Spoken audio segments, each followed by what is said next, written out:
Vamos a traer esta mañana la palabra del Señor a su pueblo para que su pueblo sea bendecido, sea iluminado, sea consolado, sea fortalecido, ¿sí? Y se sienta cada vez más unido como iglesia, como familia de la fe, como miembros que nos pertenecemos unos a otros, y también a Cristo, por encima de todo a Cristo. Porque lo que vamos a estar hablando hoy, en pocas palabras, es de nuestra unión con Cristo. Aunque no lo parezca, habéis visto que pone el Salmo 1. El Salmo 1. Y uno dice, bueno, esto nos habla de nuestra unión con Cristo. Bueno, pues a lo mejor sí. Vamos a ver qué ocurre. Ya os digo que no me acuerdo mucho de cómo iba el sermón. No, es broma. De nuevo tengo problemas con los títulos, ya sabéis. En su día llamé al sermón Felices en el camino de Dios, pero yo ahora simplemente lo llamaría Bienaventurados. O otro posible título sería El Bienaventurado, que incluso nos da más juego. Pero bueno, no me voy a andar con más misterios, hermanos. El Salmo 1 creo que son pocas las personas, los creyentes, que lleven un tiempo ya en el Señor y no conozcan el Salmo 1. Incluso hay niños que lo recitan. No estaría mal que muchos adultos también lo recitáramos de memoria. Pero es un salmo hermoso. Es un salmo que, como vamos a ver luego, abre obviamente el libro de los Salmos, pero hermanos, no penséis nunca que el libro de Salmos es una colección de libros metidos ahí al buen tuntún y bueno, pues aquí entró el 1 porque tocaba el 1 y el 2 es el 2 porque tocaba el 2 y los últimos salmos son los que son por casualidad. No, luego haremos una breve explicación, hermanos. Tiene mucho sentido que este sea el inicio del libro de los Salmos, pero no va solo, va acompañado del Salmo 2. Es una introducción que incluye los dos salmos, son dos salmos distintos, pero que son uno solo. Pero no adelantamos más acontecimientos y vamos a centrarnos en lo que dice el salmista, que en este caso, aunque no lo pone al principio, la tradición tanto del judaísmo como de la Iglesia ha atribuido siempre a David. ¿Sí? Así que vamos a leer este hermoso salmo que ya conocemos y luego pediremos al Señor que bendiga su palabra. Bienaventurado el varón que no anduvo en consejo de malos, ni estuvo en camino de pecadores, ni en silla de escarnecedores se ha sentado, sino que en la ley de Jehová está su delicia, y en su ley medita de día y de noche. Será como árbol plantado junto a corrientes de aguas, que da su fruto a su tiempo, y su hoja no cae, y todo lo que hace prosperará. No así los malos, que son como el tamo que arrebata el viento. Por tanto, no se levantarán los malos en el juicio, ni los pecadores en la congregación de los justos, porque Jehová conoce el camino de los justos, mas la senda de los malos perecerá. Amén. Hasta aquí la palabra del Señor. Vamos a pedir la bendición de nuestro Dios.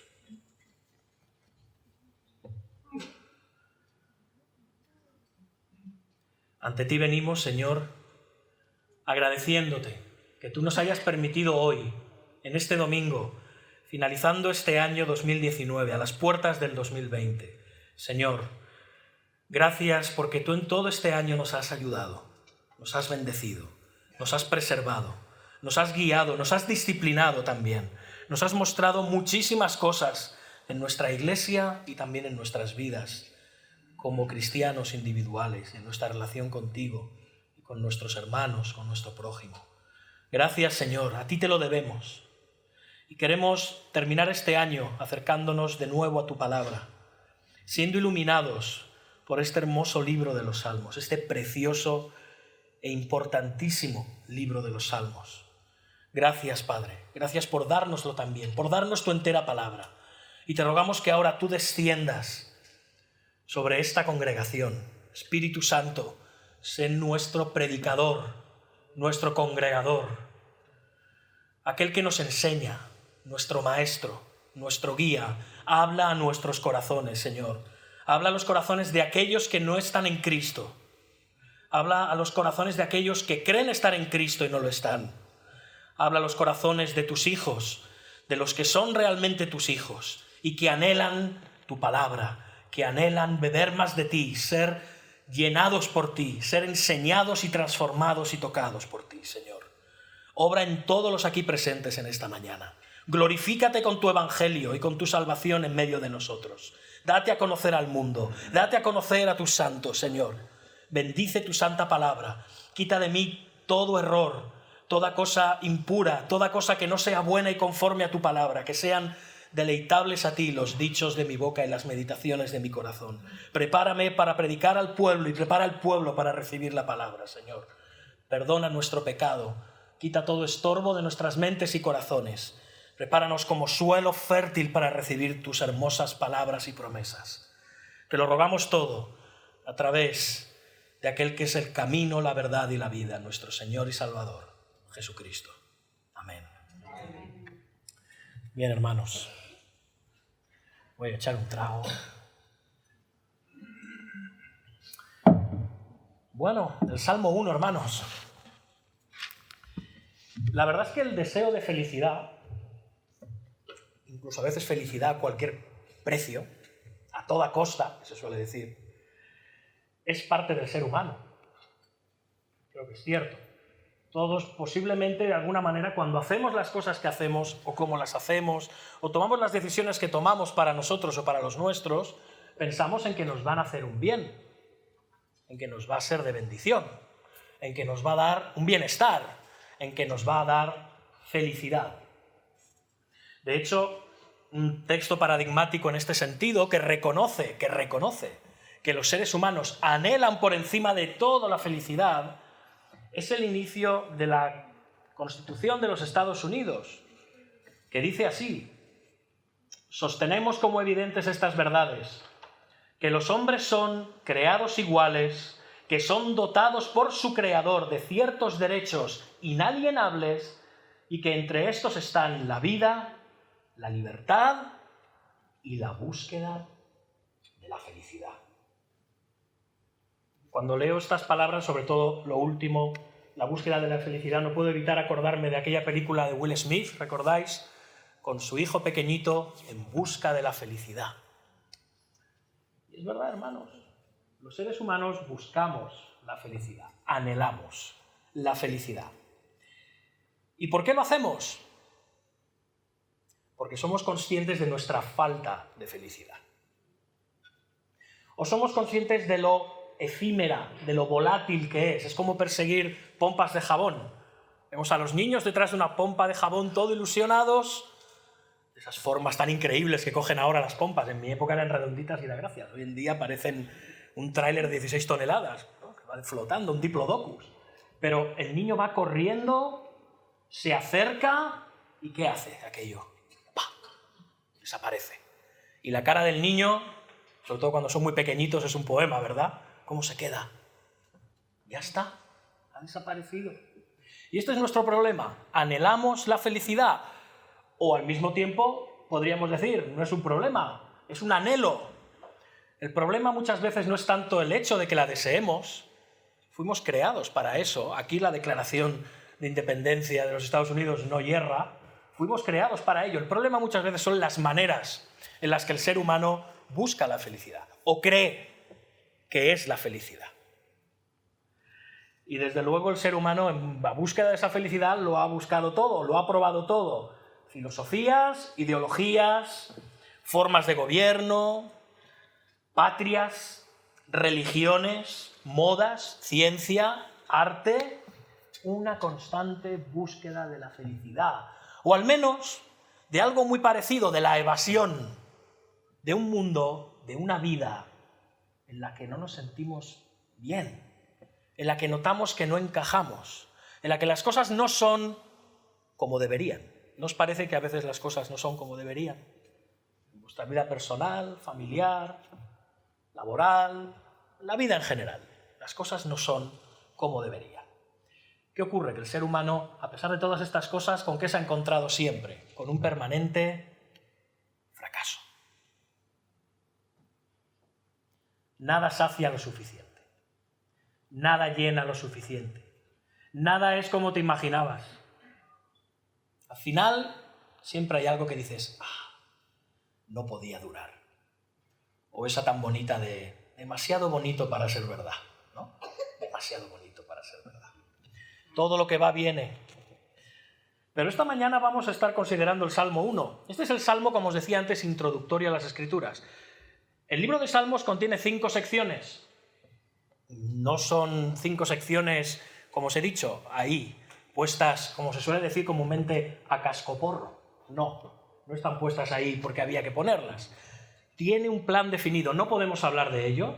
Nos llevaría más de un sermón posiblemente y tampoco es el tema. Pero estamos ahora en la introducción a este salmo.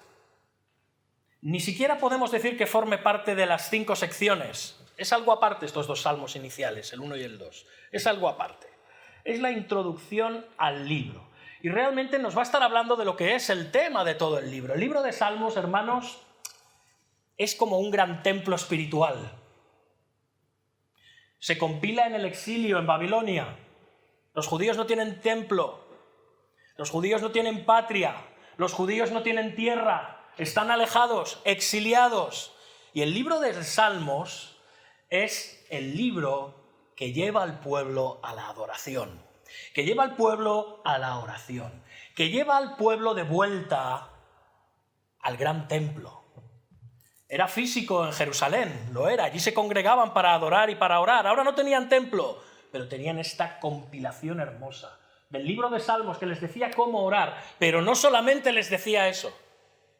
El libro de Salmos, hermanos, nos habla del gran templo espiritual de Dios.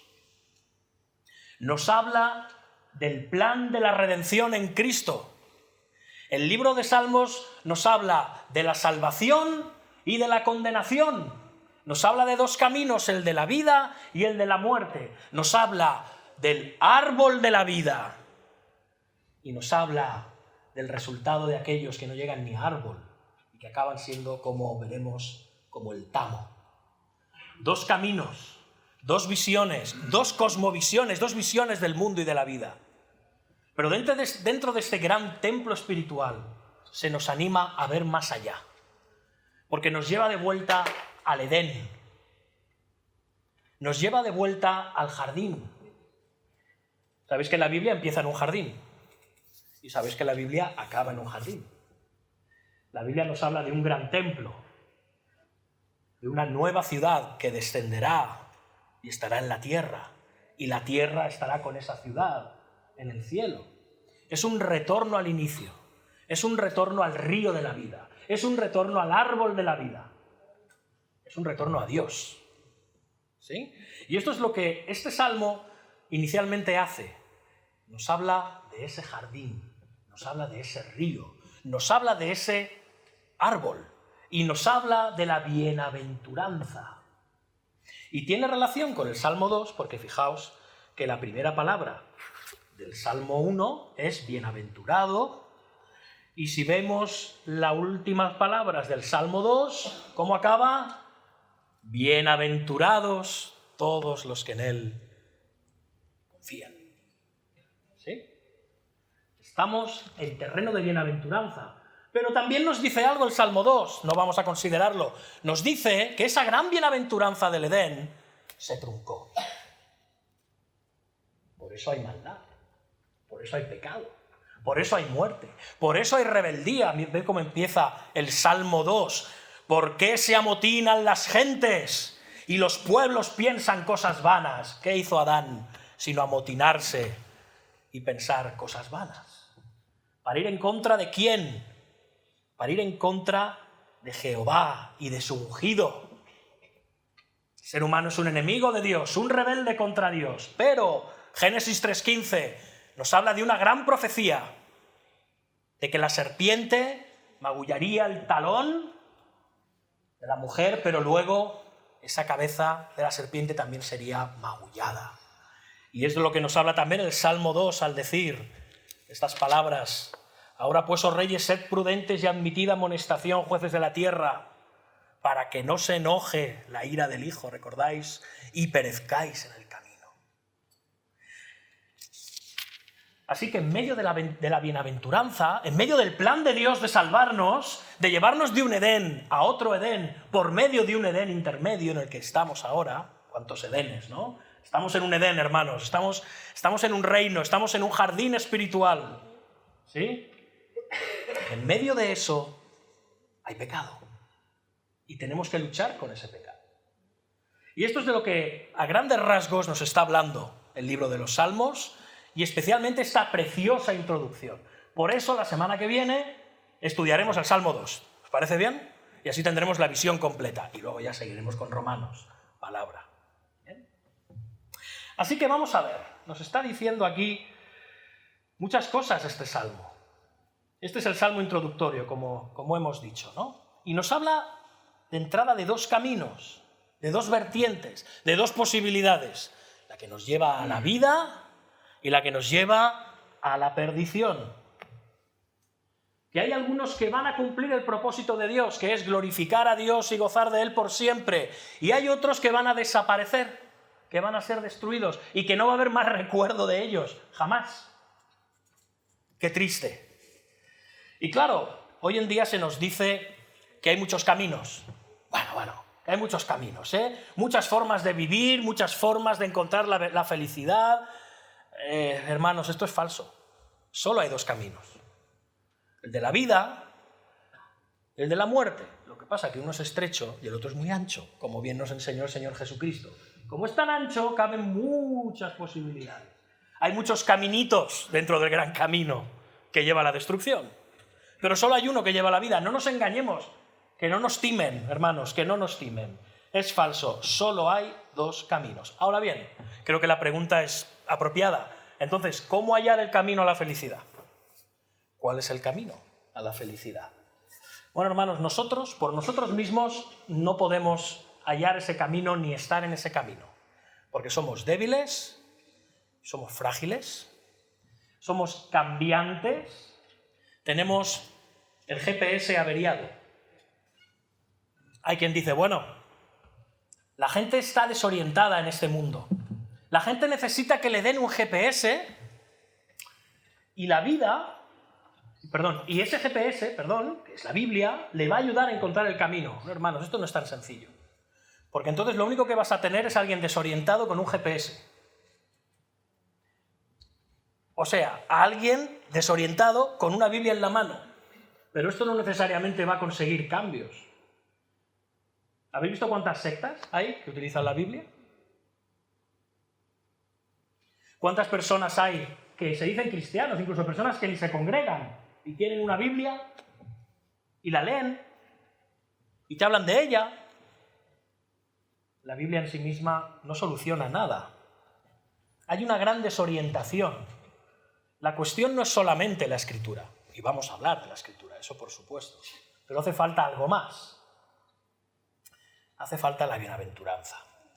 ¿Cómo viene esa bienaventuranza? Vamos a verlo, fijaos, empieza el Salmo, la verdad es que el Salmo es muy optimista, ¿no? Empieza aparentemente con mucha alegría, porque te está diciendo, bienaventurado el varón. Ahora bien, dice el Salmo que es posible ser feliz, y además de forma superlativa. Aquí leemos bienaventurado, a secas. La expresión en hebreo es asheri, pero esto literalmente lo que quiere decir es, si lo pudiéramos traducir de una forma amplia, ¡oh, cuán grandemente bienaventurado!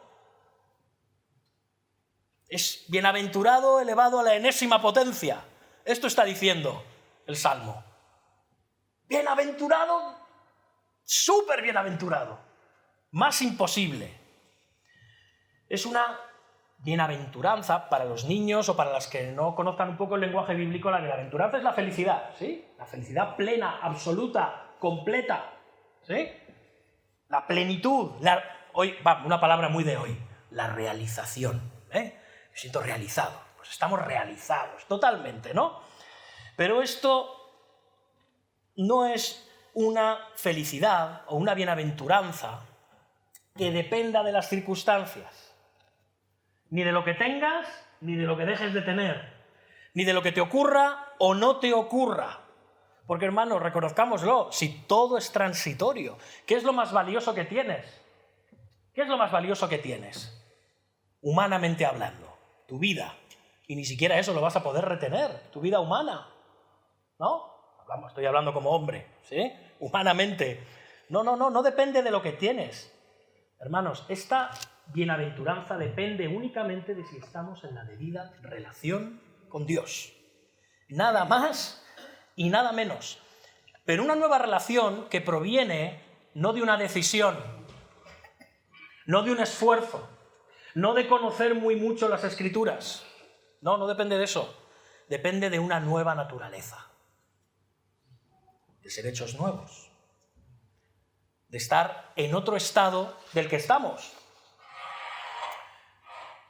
Un estado al que solo podemos llegar a través del arrepentimiento por nuestros pecados y la fe en Jesucristo.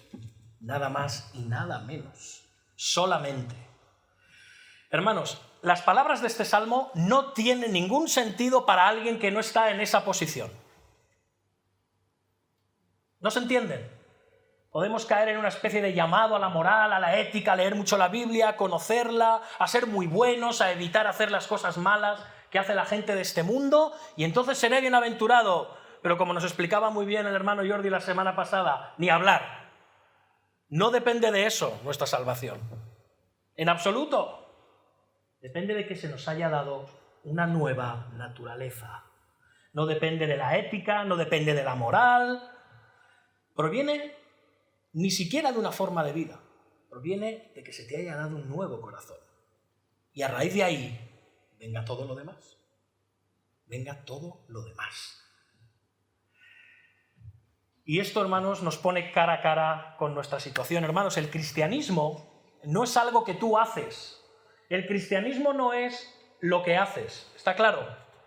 Es lo que eres. Ya sé que parece el anuncio de Viceroy del reloj, pero es verdad. Es lo que eres, no lo que haces. Porque si se tratara de hacer, hermanos, creo que muy pocos podríamos estar hoy con la cabeza alta. Es lo que somos en nuestro corazón, lo que se nos ha hecho sobrenaturalmente. ¿Verdad? ¿Estamos todos de acuerdo? Esto es lo que enseñamos y creemos en esta iglesia. Nos ha ocurrido algo por parte de un poder superior y externo que nos ha cambiado. Hasta aquí creo que estamos todos de acuerdo. Bien. O sea que la bienaventuranza es posible, pero solo en estos términos y para los que están en estos términos. Ahora explicaremos por qué. Estamos solo en la introducción.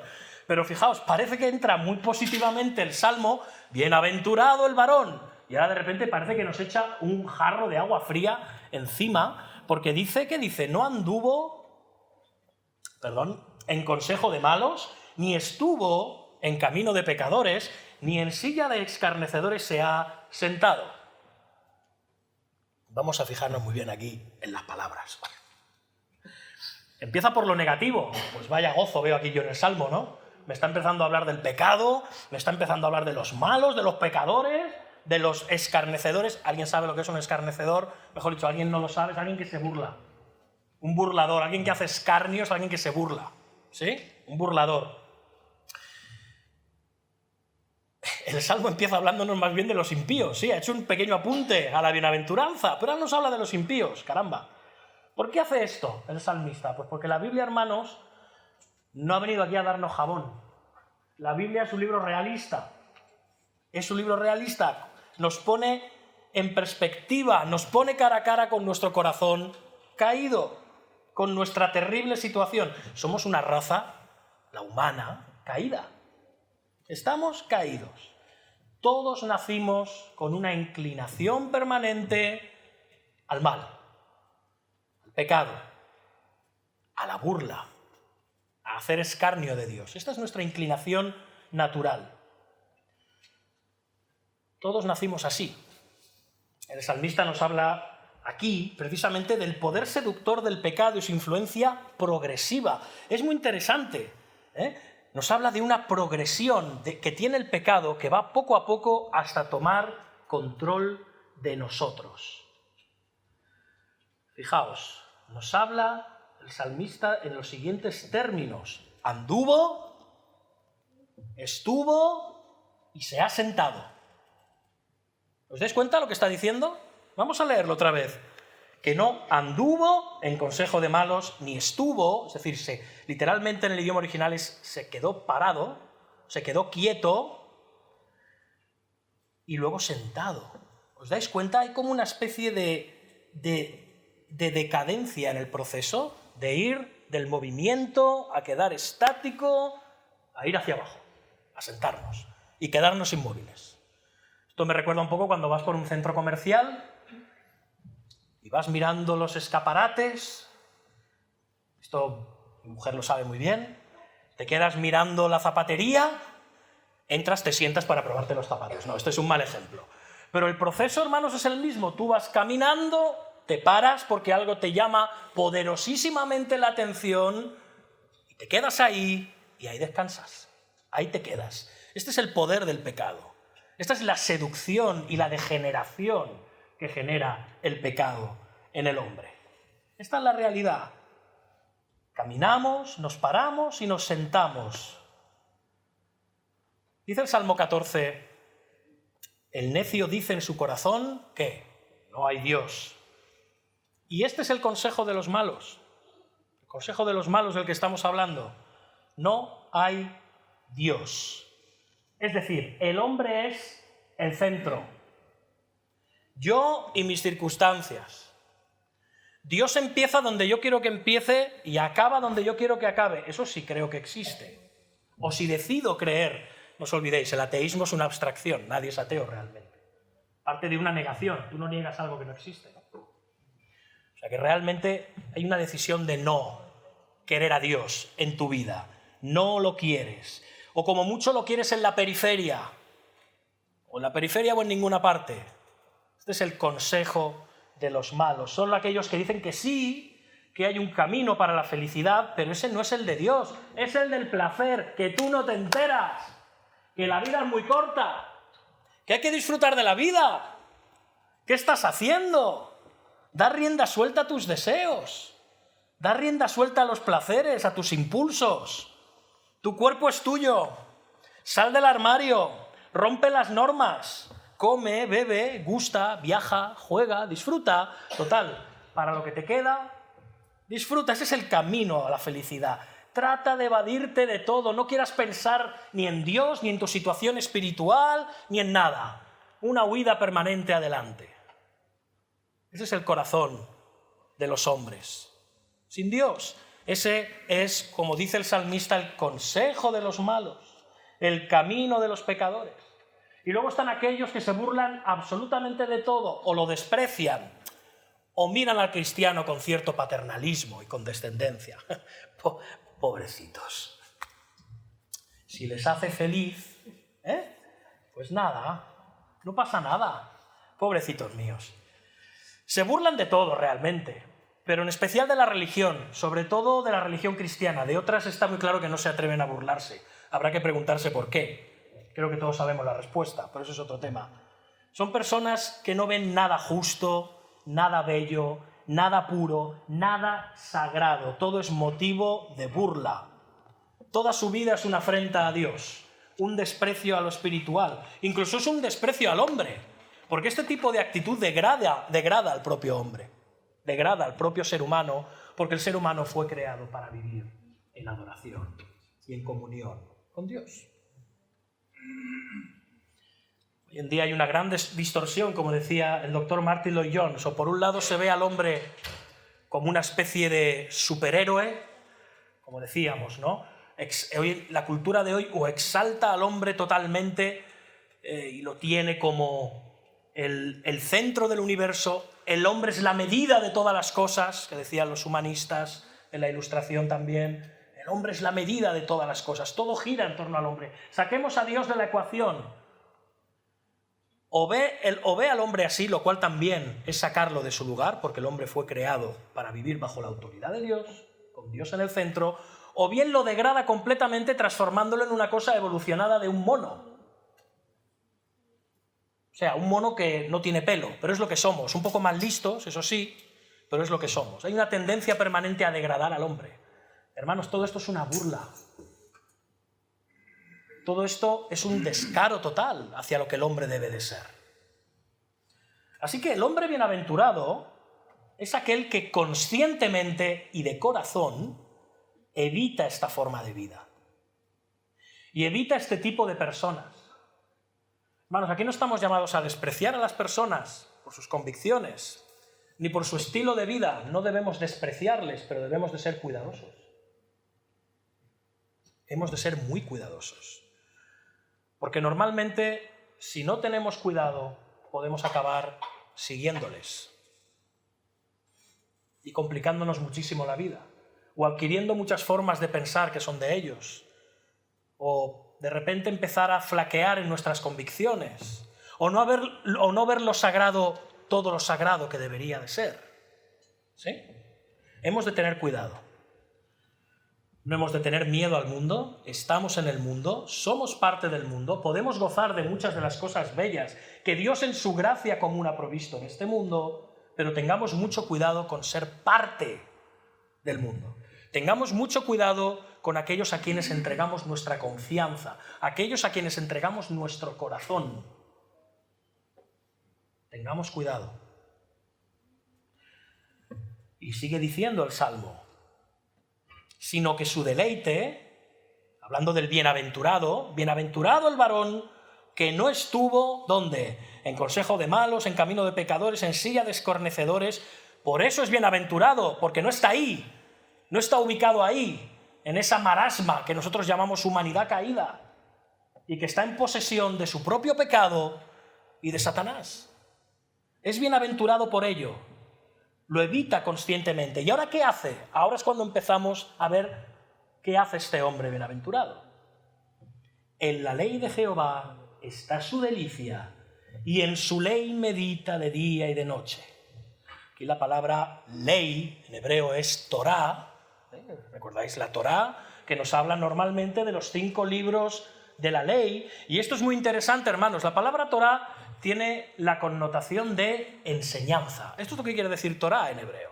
Pero también alude a la Torá de Dios, a los 5 libros. Y es muy curioso que en la introducción al libro de los Salmos se nos lleve a estar en la Torá. El libro de los Salmos, como la Torá, está compuesta de 5 secciones.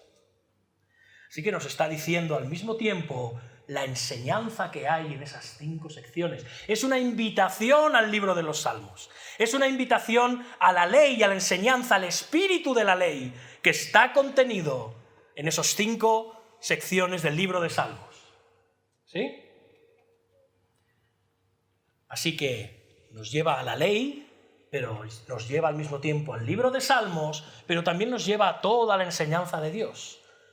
En la ley, o sea, en la Torá, o sea, en la enseñanza de Jehová está su delicia.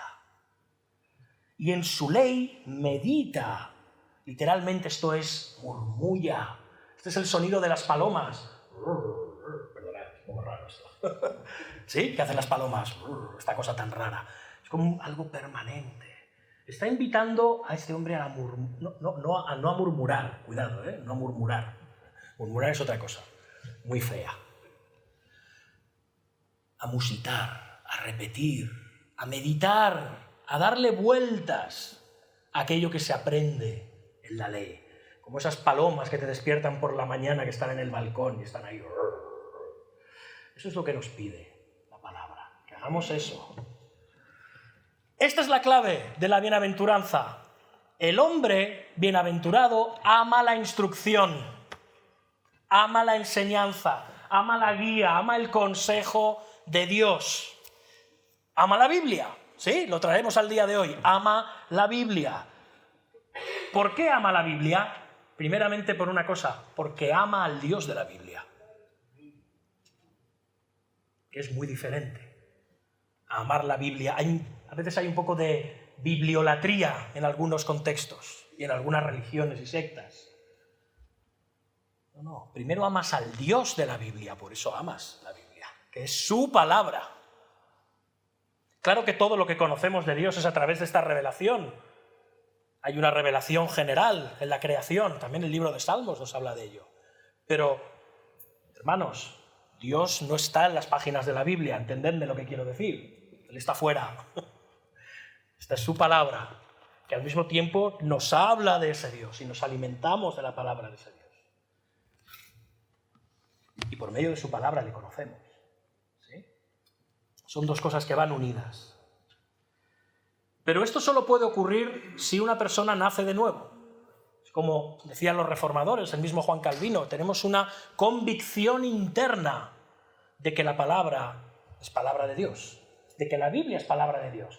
Aquí nos pueden venir con un montón de demostraciones y es verdad, oye, y excelentes, hablarnos de las perfecciones de la Biblia a nivel literario, histórico, todas las verdades que nos cuenta, y entonces, ahora creo que esto puede ser la palabra de Dios. No, esto no funciona así para el creyente sabe que esto es la palabra de Dios. No depende de que se lo explique un erudito. Espero. Tenemos la convicción de que nuestro Padre nos está hablando. Pero esta convicción, a menos que nazcamos de nuevo, no la vamos a poder tener tampoco. Esta es la clave. Este hombre al final del Salmo es bienaventurado porque es un adorador de Dios. En todos los sentidos, es un hijo suyo. ¿Sí? Los pecadores, los malos, los burladores o escarnecedores no disfrutan así la Biblia. ¿Por qué? Porque la Biblia los denuncia. La Biblia los denuncia. Hermanos, las iglesias más pequeñas suelen ser aquellas iglesias en las que se predica la palabra de Dios. Las iglesias en las que suele entrar y salir más gente suelen ser las iglesias en las que se predica la palabra de Dios. No, las mega iglesias están llenas de personas y muy felices, supuestamente, porque no hay quien las confronte. No hay quien les diga lo que hay aquí. Todo es automotivación, ánimo, buen rollito, un poco de coaching por allí, un poco de estímulo para allá. Tú vales mucho, tú eres un hijo del rey. Y así están llenas a reventar las iglesias. Todo es precioso, maravilloso. La palabra de Dios confronta. Por eso los malos, los escarnecedores, no la soportan porque les dice lo que ellos son. Les dice lo que ellos son. Pero los bienaventurados anhelan conocer quiénes son. Anhelan que se les revele sus pecados. Anhelan que incluso aquellos que les son más ocultos les sean manifestados para poder cambiar, para poder glorificar más a Dios con sus vidas. La palabra de Dios duele, claro que duele, hermanos, claro que duele. La palabra de Dios no fue hecha para gustarte necesariamente, ni para hacerte más feliz. La palabra de Dios fue dada a los hombres para hacerte más santo. Y de ahí ser más feliz. En una vida de santidad y de adoración permanente a Dios. Esta es la situación en la que se encuentra el bienaventurado, a diferencia del malo, el escarnecedor y el pecador. Hermanos, la Biblia no es un libro de autoayuda. La Biblia, en todo caso, es un libro de teoayuda. ¿Sí? Dios ayudando al hombre en todo aspecto. En todo aspecto. Todo lo que necesitas para la vida y la piedad y la salvación está aquí. Está aquí. Y el bienaventurado, ¿qué hace? Se deleita, saborea la palabra de Dios. ¿En qué se deleita? Bueno, hay muchas formas de deleitarse en la palabra de Dios, como yo me voy a deleitar en este vaso.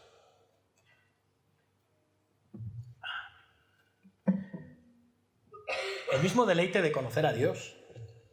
¿Os parece poco conocer a Dios? La misma expresión teología a veces es insultante, ¿no? Parece que estemos poniendo a Dios sobre una mesa de disección. Pero lo que nos está tratando de decir es que nosotros estudiamos la persona de Dios. ¿Quién es Él? ¿Cómo es Él? ¿Qué hace Él? ¿Qué nos ha prometido a Él? Eso es un deleite.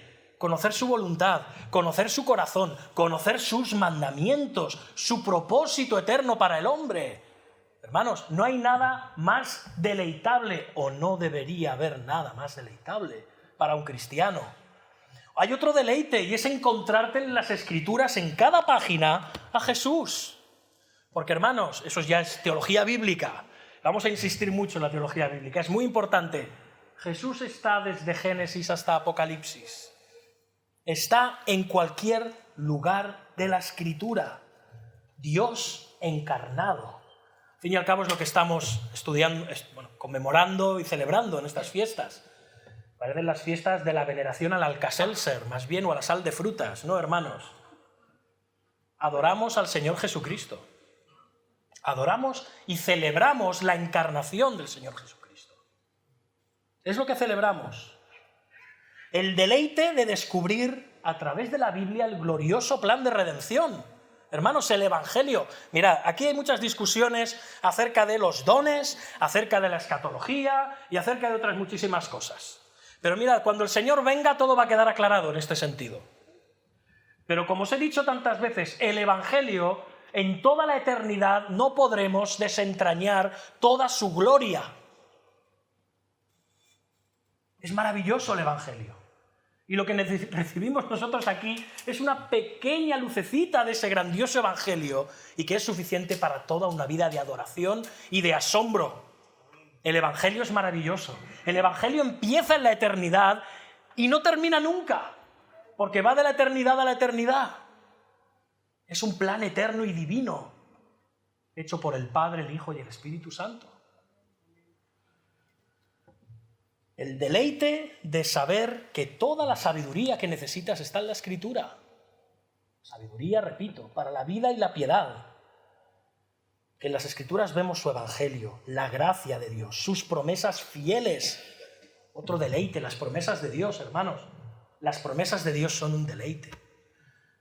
Tenéis Biblias de promesas por ahí que las venden, ¿no? No hace ninguna falta. Las promesas de Dios están en todas partes, en todos sus pactos, en todas sus palabras, cada vez que Dios se está acercando al hombre. Aun cuando el hombre se aleja voluntariamente de Dios, ahí hay promesas de preservación, promesas de salvación, promesas de rescate, promesas de disciplina. Aún la disciplina es una hermosa promesa, porque nos perfecciona y nos hace como Cristo. Aún en las pruebas hay promesa. La Biblia es el libro de la promesa, y la promesa es Cristo.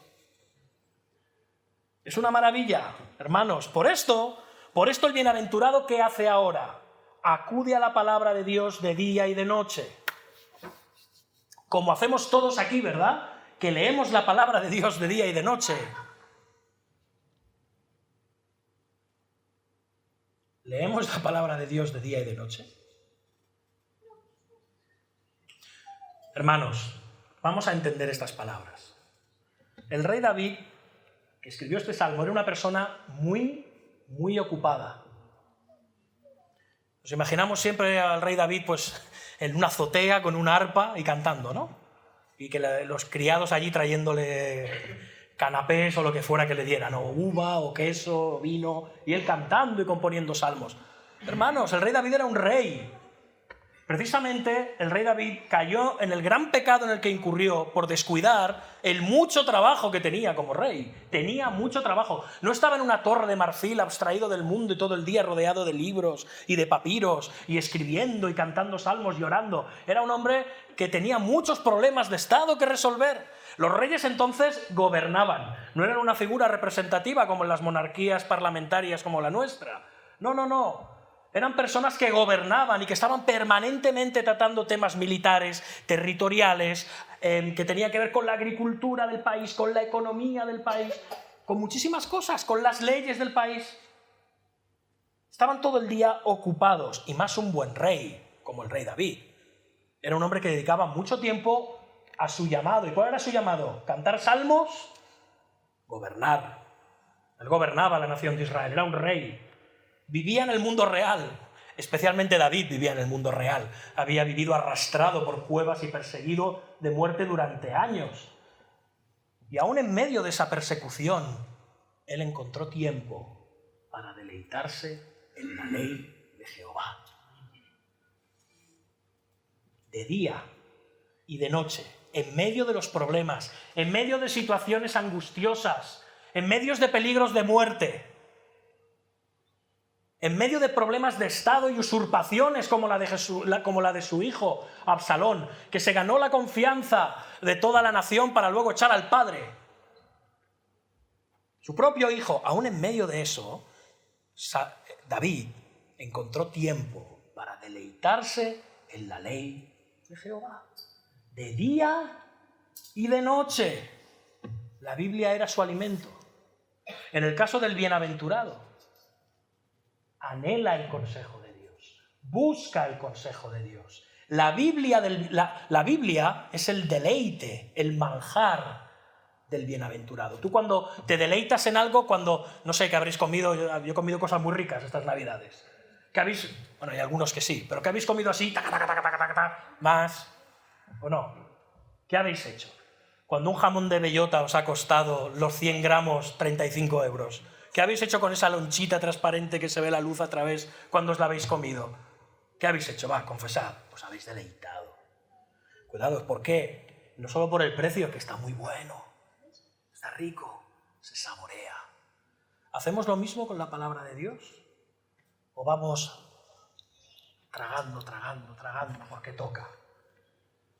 Hemos de deleitarnos, reflexionar, rumiar la palabra. ¿Sabéis lo que hacen los rumiantes, no? Vuelven a la palabra una y otra vez, a la hierba una y otra vez. Deleiten las Escrituras. Al fin y al cabo, este es uno de los rasgos del nuevo nacimiento o de un verdadero cristiano, que se deleite en las Escrituras. Hermanos, es que no entiendo mucho la Biblia. A mí la cuestión no es si la entiendes, la cuestión es si la anhelas. Si la anhelas, llegará el tiempo que el Señor te dará entendimiento. Te frustras porque no comprendes. Hay cosas que te son complicadas, pero tú quieres entenderlas. Esto es un rasgo de que el Espíritu Santo está obrando en ti. No desistas, no te desanimes. No pienses que porque no entiendes todos los misterios sagrados no eres un creyente. Aquí no somos salvos por sabiduría, somos salvos por gracia, por medio de la fe. Pero el anhelo tiene que estar. Todo hijo de Dios tiene que anhelar la palabra, buscarla, desearla. Es un rasgo distintivo de un creyente. La palabra de su Señor, la palabra de su Padre, la palabra de su Salvador. Así que, hermanos, ya hemos visto dos filosofías de vida, ¿no? La de los malvados, pecadores y burladores, que confían en sus posibilidades, confían en su justicia, y la del bienaventurado, que busca a Dios, que confía en la soberanía y la sabiduría de Dios, contenida en la Escritura. Esas son las dos diferencias principales. ¿Y qué nos dice de este bienaventurado? Fijaos qué cosa tan hermosa. Versículo 3. Nos dice que será como árbol plantado junto a corrientes de aguas, que da su fruto en su tiempo, y su hoja no cae, y todo lo que hace prosperará. No así los malos, que son como el tamo que arrebata el viento. Fijaos qué hermosa ilustración. El árbol y el tamo. ¿Alguien sabe lo que es el tamo? Perdón, ¿alguien no sabe lo que es el tamo? ¿Habéis estado en una era alguna vez donde se trilla el grano y se separa la cáscara y queda el grano limpio y todo lo que queda es como ese polvillo, esa pajita, esas cascaritas transparentitas? Eso es el tamo. Eso es lo que sobra. Eso es lo que cuando se avienta al aire, el viento lo arrastra y el grano cae al suelo porque pesa. ¿Sabéis de lo que estoy hablando, no? Creo que si no somos gente de campo, lo habremos visto en fotos, en cuadros o en películas, ¿sí? Eso es el tamo. Esa es la diferencia. Y la verdad es que un árbol y el tamo, estaréis de acuerdo conmigo en que no tienen nada en común. Absolutamente nada en común. Pero es que esto lo está usando el salmista para describir a dos tipos de personas. Dos personas muy diferentes. El árbol, y por cierto, esto nos está llevando a ese Edén del que hablábamos antes, ese árbol de la vida. El árbol que tiene, para empezar, tiene vida, tiene forma, tiene raíces, tiene fruto. Es alguien además que tiene un fundamento sólido. Un árbol es muy difícil de arrancar, muchísimo.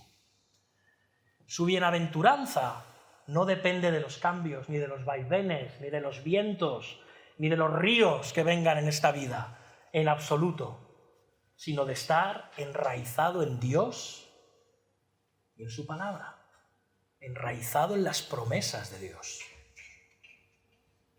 en la roca, en buena tierra, en ese evangelio. Mantiene vitalidad, mantiene productividad, y los que están a su lado además se benefician, porque ¿qué encuentran en ese árbol? Sombra y frescura, encuentran belleza, encuentran fruto que les alimenta. Fijaos cuántas cosas hace el árbol. El hombre interior, hermanos, se desgasta. Es un hecho. Y los que ahora os sentís muy fuertes y muy jóvenes, ya lo veréis. El hombre interior se desgasta. El nuevo hombre se renueva permanentemente. Porque hay una fuente de vida en su interior. Hay savia viva, como en los árboles, en su interior. El árbol prospera. Prospera. El verdadero cristiano también prospera. Puede venir una plaga, puede venir una sequía, pero por la gracia de Dios prospera y permanece. Da igual las sequías, las plagas que vengan en nuestra vida, estaremos enraizados, estaremos en buena tierra. Da igual las situaciones tristes, duras, arduas y desgarradoras, porque nuestra prosperidad es espiritual, no depende de lo externo. La verdadera prosperidad, a diferencia de lo que se predica en muchos sitios, no depende de los asuntos temporales ni de las cosas materiales. Es una espiritualidad, es una verdad, es una bienaventuranza, es una prosperidad espiritual. Pero de nuevo, los impíos no lo disciernen, los impíos están en otra liga. ¿Por qué? Porque son tamo, de nuevo, la cascarilla, el polvillo, la paja que sobra, algo inerte, algo que ni pesa, algo que ni siquiera sirve para hacer fuego. Es tan volátil que le echas una cerilla y no dura ni un minuto. Enseguida se evapora, enseguida desaparece. Es cáscara. Se deja en el suelo y se amontona, viene el viento, se lo lleva y te fijas dónde está, ya no está. Ha desaparecido. ¿Dónde está el tamo? En ningún sitio. A diferencia del árbol, no produce nada, no genera nada, no sirve para nada, es un desecho, está inerte. Eso es el tamo. Ese es el hombre sin Dios. Ese es el hombre sin Cristo. No tiene fundamento, no tiene peso moral. ¿En qué quedan sus proyectos, sus diversiones, sus planes?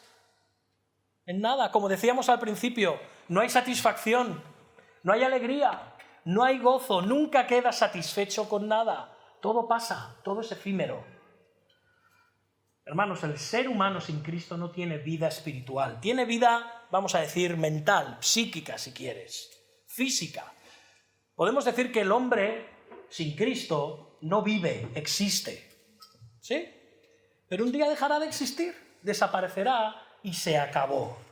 Es un alma que se pierde, que se evapora, es tamo.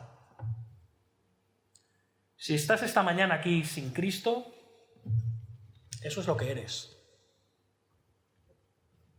Tamo. Así ocurre con los hombres sin Dios, muertos en sus delitos y pecados, que oyen una y otra vez hablar de estas cosas. Las conocen incluso y no tienen ningún poder sobre ellos. Tamo. Sus ideas siempre cambian, nunca saben exactamente en lo que creen, se desilusionan de todo porque ponen su corazón en cosas pasajeras. Basta que aparezca una nueva corriente para decir, me voy a sumar a este carro a ver si ahora sí. Y ahí encuentras que ha sido budista y que ha sido mil cosas en la vida tratando de encontrar significado, o lo ha buscado en el dinero, o en el trabajo, o en determinado coaching motivacional, y al final están permanentemente deprimidos, vacíos y sin ganas.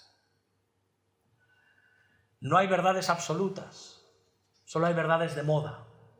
Todo es relativo, no hay seguridades, no hay certezas. Y tratan de escapar de la idea de que un día llega la muerte y se encontrarán sin raíces, sin fundamento, serán arrastrados y desaparecerán e irán al infierno por toda la eternidad. Se perderán. Pero hermanos, amigos, hay esperanza. Hay esperanza. Porque todos los que estamos aquí un día fuimos tamo. ¿O no? Sí. Todos fuimos tamo. El Señor nos sacó de lugares en los que estábamos sin esperanza, sin fundamento, sin nada debajo de nosotros que nos sostuviera. llevados por los vientos de este mundo, por las filosofías, por las políticas, por las religiones, por los placeres, por nosotros mismos. Hermanos, amigos, nosotros fuimos tamo, pero Él un día nos llamó, Él un día nos redimió, Él un día hizo con nosotros algo maravilloso, nos plantó. ¿Habéis visto lo que dice el Salmo? ¿Creéis que este árbol es un árbol silvestre? Miradlo bien. Será como árbol plantado. Este árbol ha sido plantado. Ha sido puesto por Dios en ese lugar. Nosotros no estamos aquí por la casualidad ni por una mera decisión. Estamos aquí porque Dios decidió plantarnos al lado de corrientes de aguas vivas. Él nos plantó y lo hizo Él en su gracia. Así que hay esperanza para el tamo. Nosotros fuimos tamo. Te invitamos a que nos preguntes al acabar este culto por qué ya no lo somos más, ni lo seremos nunca. Te podamos hablar de esa gracia que Dios ha manifestado en Cristo, para que seas como un árbol plantado al lado de corrientes de aguas vivas. Pero para el tamo no hay esperanza, solo hay desastre y desaparecer. Y acaba el Salmo con los versículos 5 y 6. Vamos a leerlos juntos.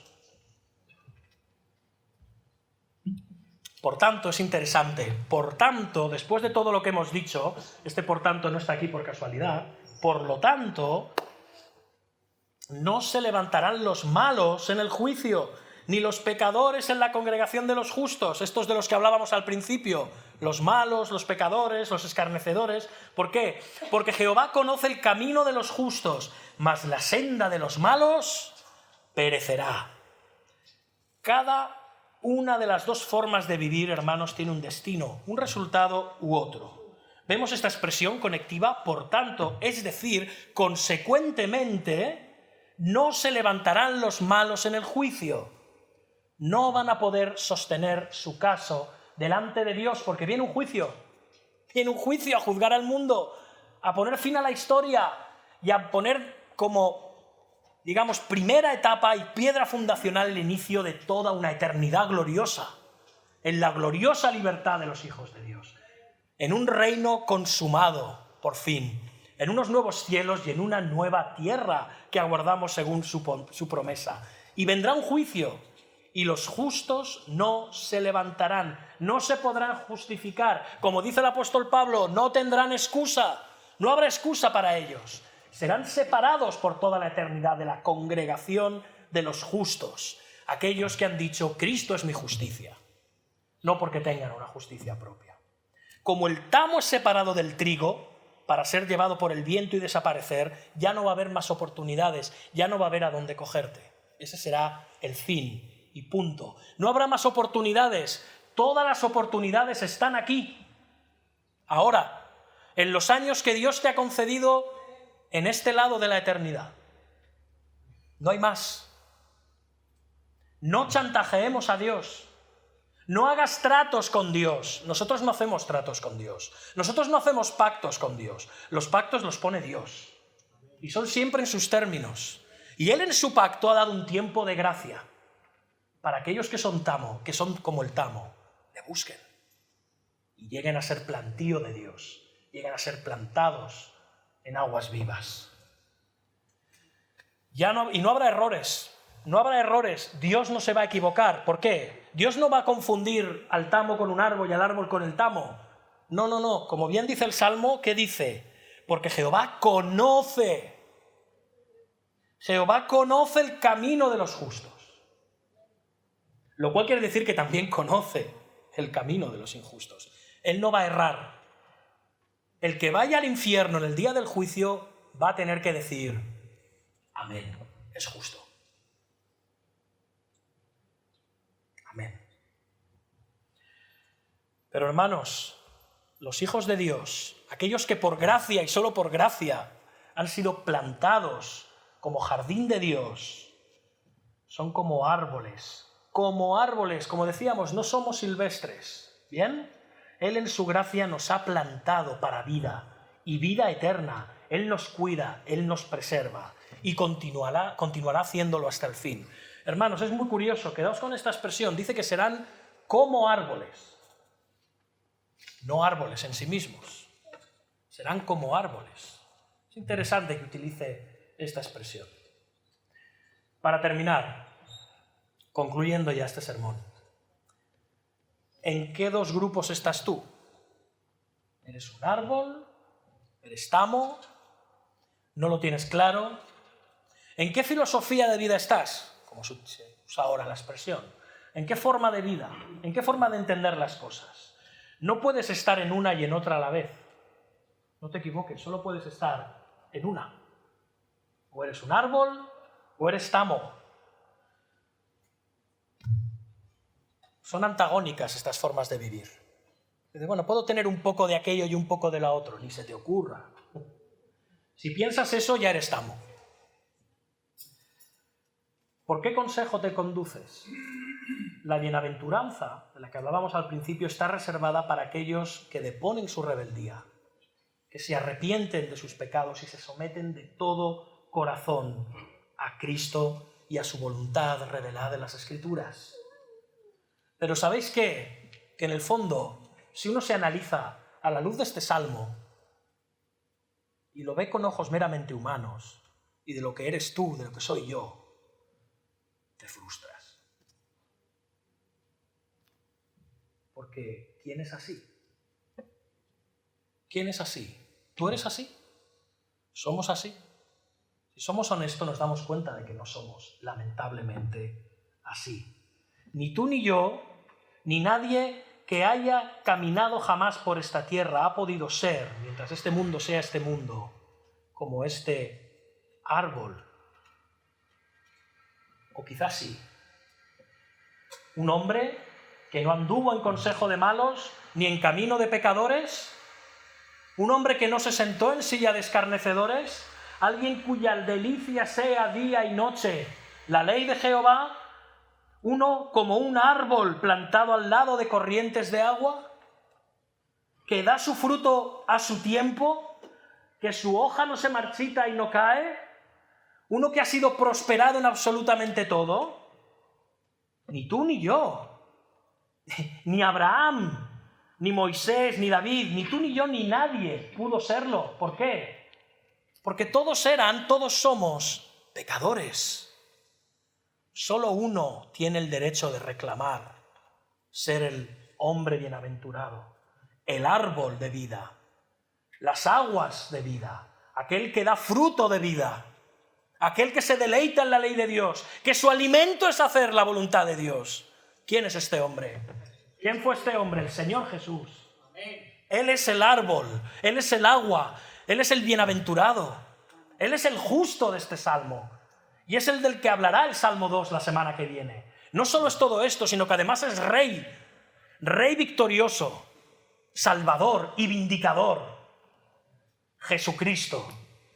Solo Él es el bienaventurado, el perfectamente bienaventurado, la segunda persona de la Trinidad, que por amor a los hombres se encarnó, tomó forma de un siervo, vivió una vida perfecta, murió una perfecta muerte en obediencia según la ley de Dios. Y lo hizo para regalar a los hombres su total y absoluta justicia, para que comamos de Él y de su fruto, para que bebamos de su agua, para que nos refresquemos bajo la sombra de sus hojas. Él es el árbol de la vida plantado en el Edén de Dios.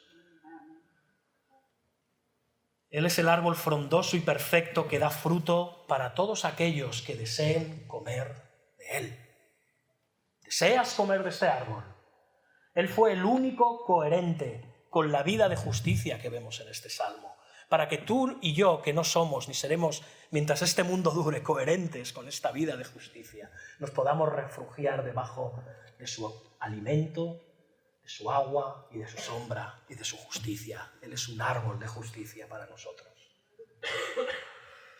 Esta es la buena noticia del Evangelio. Esta es la gloria del Evangelio.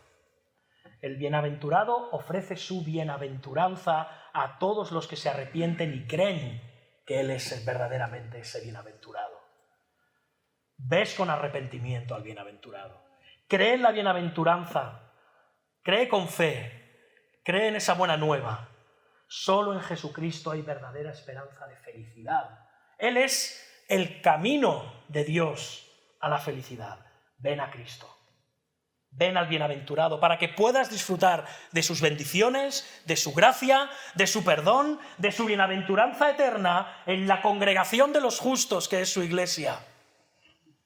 Y encontrar aquí eternas delicias en la ley de Dios, de día y de noche, en una ciudad que algún día no habrá ni siquiera día ni noche. Todo será luz esplendorosa en la gloria que nos aguarda junto al río de la vida y por toda la eternidad, junto a Él y solo junto a Él. Amén. Amén, hermanos. Vamos a orar. Bendito seas y alabado seas, oh Padre. Ante ti venimos, agradecidos por tu gracia, tu misericordia y la salvación preciosa que tú nos has dado en Jesucristo, el árbol de la vida. Él que es un río revitalizador de agua de vida, que si la bebemos morará en nosotros esa agua y brotará y no acabará nunca, Señor. Gracias, gracias, Señor, por habernos dado a Jesús y su justicia y su vida y su muerte y su resurrección. Gracias, Señor, porque tú lo trataste como atamo para que nosotros podamos ser tratados y plantados como árboles de vida. Gracias, Señor.